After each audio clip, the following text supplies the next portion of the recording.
قرآن میں کیا کہتے ہیں؟ وَقَدَّرَ فِيهَا أَقْوَاتَهَا. اللہ فرماتے ہیں ہم نے اس زمین میں انسان کو پیدا کرنے سے پہلے اس زمین میں خوراک کے ذخائر کا ایک اندازہ لگا لیا تھا کہ کتنے لوگوں نے آنا ہے، اس حساب سے ہم نے اس زمین میں پہلے سے پیدا بولو بھائی کر دیا. تو اب خواتین کو چاہیے اپنی صحتوں پہ بھی ترس کھائیں.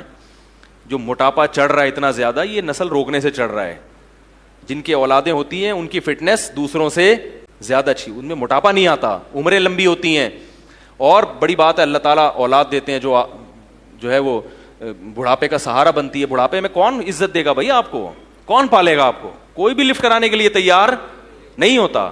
آپ کہتے ہیں کہ میرے پاس پیسہ اتنا ہے تو بڑھاپے میں یہ کام آئے گا. پیسہ آپ کو محبت نہیں دے گا. وہ پیسے میں جو نوٹ ہیں وہ آپ سے باتیں تھوڑی کریں گے. اور آپ نیٹ پہ سرچ کریں، یو کے میں، امریکہ میں ایسے ادارے وجود میں آ گئے ہیں جو بوڑھوں کی تنہائیاں دور کرنے کے لیے بندہ بھیجتے ہیں پیسوں پہ. 1 گھنٹہ رینٹ پہ آدمی ملتا ہے. آپ ابھی سرچ کریں بیان ختم ہونے کے بعد. بڑھاپے میں ان کو کیا ملتا ہے؟ رینٹ پہ آدمی جو جائے گا اور خوب اچھی طرح گپ شپ کرے گا آپ سے. وہ کوئی دل سے تھوڑی محبت کر رہا ہے. کیسی برباد ہو گئی ہے وہ قوم، کیسے برباد ہو گئی ہیں وہ لوگ. اور یہ چیز ہماری قوم کی سمجھ میں نہیں آ رہی. برباد ہو گئے. اللہ کے ابھی 1 کروڑ پتی امریکن تھا، اس کا انتقال ہوا ہے. میں انشاءاللہ تلاش کر کے اس کا پورا حوالہ آپ کے سامنے پیش کروں گا. اس نے یہ بیان دیا ہے کہ میرا ایک بیٹا تھا، میں نے اس کو کھلایا پلایا اور نسل روکی، میرا بڑھاپا بہت ہی خراب گزرا ہے، میری یہ دولت میرے کام نہیں آ رہی. ایک ہندو نے ایک کمنٹ کیا نا کہ تم لوگ 20 کروڑ ہو گئے، 22 کروڑ کی آبادی ہو گئی. سوری پاکستانی تھا وہ، کہہ رہے ہیں ہم لوگ پاکستان میں 22 کروڑ ہو گئے، اس مولوی کو دیکھو کیا کر رہا ہے. تو مجھے خیال ہوا میں اس کو بولوں اس 22 کروڑ میں تم بھی ایک ہو. اگر یہ 22 کروڑ غلط ہیں تو تم بھی کیا ہو؟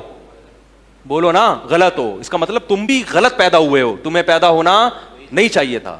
ہر آدمی اپنے بارے میں کہہ رہے ہیں میں تو ٹھیک پیدا ہو گیا، لیکن یہ جو آبادی 22 کروڑ ہو گئی، جو 21 کروڑ 90,999 ہیں، یہ کیا ہیں؟ غلط ہیں. تو بھائی جیسے ہمارے والدین کا سب سے بڑا احسان کیا ہے کہ وہ ہماری حیات کا سبب بنے، ایسا ہی ہمارا اگلی جنریشن پہ سب سے بڑا احسان کیا ہوگا کہ ہم ان کو زندگی دینے کا سبب بنے ہوں گے. سمجھ میں آ رہی ہے نا؟ انگلش میں تو نہیں باتیں کر رہا میں. تو جو بھی یہ بات کرے نا کہ اتنی آبادی غلط ہے، تو اسے بولو پھر اس غلط میں تم بھی ہو. ٹھیک ہے، تمہارا پیدا ہونا بھی کیا تھا؟ غلط تھا، کیونکہ اس آبادی میں تم بھی ہو. وہ کہتے ہیں آبادی بڑھنے سے غربت ہوگی، تو اس غربت کا سبب تم بھی بن رہے ہو. تو بھائی وہ کہے گا کہ بھائی میں ہم ہی تو ہیں اس کائنات کے لیے، اللہ نے ہمیں تو بنایا ہے نا. دیکھو جائے آپ کے گھر میں مہمان آتے ہیں اور وہ کھانا نہیں کھا رہے، وہ کہیں گے ہم نے کھانا کھایا تو کم پڑ جائے گا. تو میزبان کہے گا بھائی کم پڑے گا تو کم پڑنے کے لیے تو ہم نے بنایا ہے، تمہارے لیے بنایا ہے. تو یہ اللہ نے کائنات بنائی کس کے لیے؟ انسانوں. اسی کو روک رہے ہو کہ یہ نہ آئے. ٹھیک ہے نا؟ تو اس کو بچا کے کرنا کیا ہے؟ چند لوگوں کے مفاد ہیں کہ وہ ارب پتی بننا چاہتے ہیں. اچھا یہاں بھی ایک بات بتاؤں، معیشت میں جو توازن پیدا ہوتا ہے نا، وہ بھی گروتھ ریشو بڑھنے سے ہوتا ہے. کیونکہ جب آپ کی نسل زیادہ ہوگی تو جائیداد کیا ہوگی؟ کئی لوگوں میں بولو بھائی ڈیوائڈ ہوگی. یہ موضوع بڑا ٹیکنیکل ہے، اس پر ایک بیان کر چکا ہوں، اس پر میں ابھی دوبارہ نہیں آؤں گا کہ گروتھ ریشو بڑھنے سے معیشت میں بھی کیا پیدا ہوتا ہے؟ اعتدال. یہ بڑا زبردست، اس میں اگر آپ ابھی بھی دلائل دینا شروع کروں آپ حیران ہو جائیں گے کہ واقعی مولوی صاحب بڑی زبردست بات ہے. لیکن ابھی موضوع کیا ہو جائے گا؟ بالکل چینج ہو جائے گا. اور ایک آخری سے آخری بات نکلتی ہے، ایک اور بات یہ کہ یہ جو نسل روکنے کا تصور آیا ہے نا، اس سے جو جاہل خاندان ہے نا ان میں اضافہ ہوتا ہے، اور ایجوکیٹڈ لوگ معاشرے میں کیا ہو جاتے ہیں؟ اچھے خاندان کم. یہ انگریز نے لکھی ہے بات. اس نے لکھا فیملی پلاننگ کے نظریات سے متاثر ہونے والے زیادہ تر ایجوکیٹڈ لوگ ہیں. اچھی فیملیاں جو ہے نا وہ زیادہ متاثر ہوتی ہیں، کیونکہ وہ چاہتے ہیں کہ بھائی ہمارے بچے بالکل بہت ٹائٹ قسم کے 2 ہوں لیکن تمیز کے ہوں. یہ گنتیاں سکھائی گئی ہیں. ان کا خیال ہے کہ 10 تمیز کے ہو ہی نہیں سکتے، حالانکہ ایسا نہیں ہے. تربیت کرو گے تو 10 بھی تمیز کے ہوں گے، نہیں کرو گے تو ایک بھی چور پیدا ہوگا. حقیقت ہے. آپ بڑے ملک کے بڑے بڑے چور ہیں نا، ان کے ابا اماں کی رپورٹ دیکھیں، ان میں آپ کو 10 والے بھی ملیں گے اور اکلوتے بھی ملیں گے. تو یہ بہت اہم پوائنٹ کی بات ہے، اس کو سمجھیں کہ جب میں نے بتا چماٹ مار دوں گا میں اگر تھوڑا سا پیچھے رہوں مذاق کر رہا ہوں. تو یہ ایسے یوں کر کے نا بیٹھا ہوا تھا، یوں کر کے. تو مجھے کسی بات پہ غصہ آتا تو میں نے کہا ایسا نہ ہو آپ کو لگا دوں میں کھینچ کے. تو کیا کہہ رہا تھا یار میں؟ ہاں ایک گورے نے یہ بات لکھی ہے اور بالکل صحیح لکھی ہے.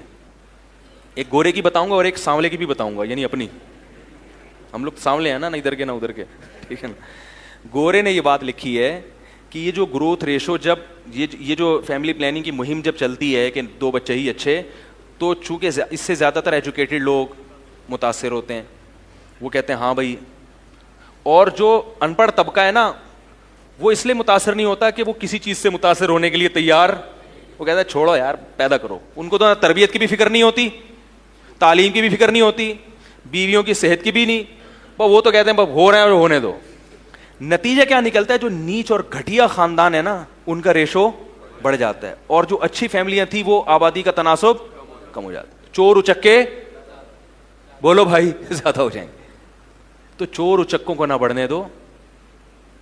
کیا خیال ہے, جو اچھے فیملی, اگر آپ سمجھتے ہو کہ ہم اچھے خاندانی لوگ ہیں تو پھر آپ کو اپنی نسل بڑھانی پڑے گی تاکہ آنے والی امت کو کیا ہو, فائدہ ہو. یہ گورے کی بات ہے. اب ایک سانولے کی بھی سن لیں. سانولا یہ کہتا ہے کہ گروتھ ریشو روکنے سے لڑکیوں کی پیدائش کا ریشو بڑھ جاتا ہے اور لڑکوں کا ریشو کم ہو جاتا ہے. یہ بھی ایک حقیقت ہے, کیونکہ جب ہر ایک کو 2 چاہیے تو پھر اس میں ایک لڑکا لازمی چاہیے. جس کو لڑکا نہیں ملا تو لڑکی ہوتی رہے گی, ہوتے ہوتے 6 بیٹیوں کے بعد ایک بیٹا ہو گیا تو وہ بریک لگا لے گا. جس کے لڑکا ہو گیا وہ 2 میں ہی لگا لے گا.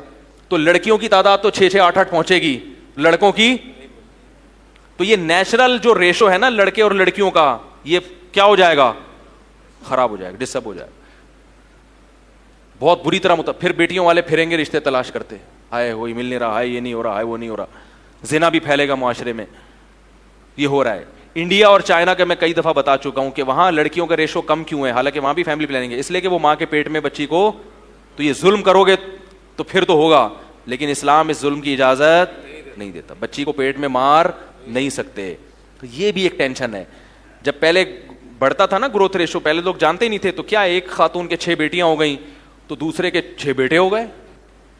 کیا خیال ہے, تو وہ بھائی اس کے 6 بیٹیاں بوجھ نہیں بنتی تھی, بھائی وہ ان چمونی آپا کے بھائی وہ 6 بیٹے اللہ نے اس کو دیے, اور وہ دوسری آپا ہیں ان کے کتنے بیٹیاں ہی بیٹیاں ہو رہی, تو کوئی بات نہیں, ان کے 6 بیٹیاں, ان 6 بیٹے سے ہو گئی شادی. اب کیا ہو رہا ہے, ان کے 6 تو ہو گئی لڑکے کی لالچ میں, ان کے بیٹے 1 2 سے زیادہ نہیں ہے, تو کس کو پہنائیں گی بھائی یہ بیٹیاں, نہیں آ رہی بات. تو یہ باتیں آپ کو میڈیا نہیں بتائے گا میرے بھائی, یہ باتیں آپ کو مولوی کے علاوہ, بولو بھائی, کیونکہ مولوی صاحب کو تقریر کے پیسے نہیں ملتے. اور پھر بھی خواتین نے اگر نیگیٹو کمنٹس کرنے ہیں تو دل کھول کے کریں, صحیح ہے نا.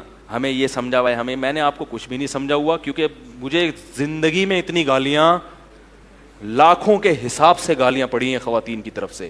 حالانکہ میں خواتین کے حق میں بات کر رہا ہوں, ایسی بات کر رہا ہوں جو ان کی صحت کے لیے بھی مفید ہے, اور ان کے, عورت تو بچوں پہ ہی تو حکومت کرتی ہے, وہ اصل حکومت عورت کی کس پہ ہوتی ہے, اولاد پہ ہوتی ہے. اسی سے آپ نے اس کو محروم کر دیا, جاب کرو جاب, بس جاب کرو جاب. پیسہ بھائی ہر چیز کا علاج نہیں ہے.